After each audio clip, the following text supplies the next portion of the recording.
Liverpool-Chelsea compensation dispute over young talent. The ongoing and contentious struggle for compensation concerning Rio Ngumoha has taken a pause, with the resolution now expected towards the end of the year. On Thursday, Liverpool made it known that the promising young player has officially inked his first professional contract with the club, just after celebrating his 17th birthday at the end of August. This agreement will span a period of 3 years, allowing Ngumoha significant time to develop his skills. Ngumoha, who proudly represents England at the youth level, recently made headlines by becoming Liverpool's youngest ever goalscorer. He achieved this milestone with a dramatic late goal against Newcastle United last month, showcasing his potential on a much larger stage. The debate surrounding Ngumoha's transfer is intensified by his impressive performance in pre-season, which illustrates why his switch from Chelsea to Liverpool in 2024 has put the two Premier League teams in the spotlight of a fierce dispute. Having been with Chelsea's youth setup since he was 8 years old, the clubs are currently at an impasse regarding the compensation amount. This financial figure is to be determined by the Professional Football Compensation Committee, given that both clubs could not reach an agreement. Initially, there was optimism that the tribunal could convene by the end of this month.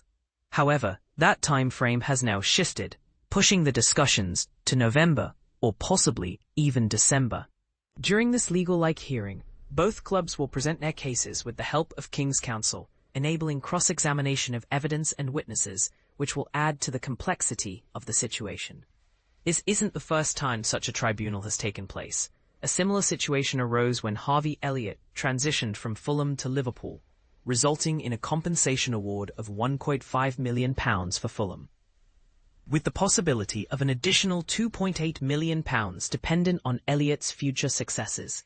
In a reaction to Ngumoha's departure, Chelsea temporarily prohibited Liverpool scouts from attending youth matches at their facilities, highlighting their dissatisfaction over losing a highly regarded talent.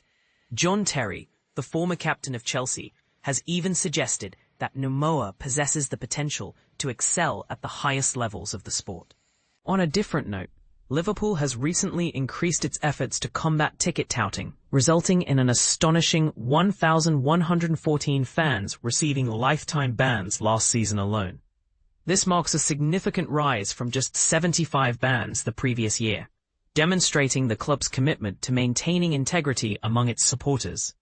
Most of these bans were due to the unauthorized resale of season tickets, memberships, and hospitality tickets, reflecting a serious stance against the issue. In a proactive move, the club's investigators successfully dismantled over 162 social media groups that were operating with over 1 million members and were involved in the distribution of counterfeit tickets. Furthermore, they closed down 45,000 fraudulent ticketing accounts, with an ongoing investigation into an additional 10,000 suspicious accounts. This situation raises questions about the future of youth transfers in football and the financial obligations that accompany them. What are your thoughts on the fairness of such compensation disputes? Do you think players should stick with their initial clubs, or should they have the freedom to choose their path without financial repercussions? Join the discussion in the comments.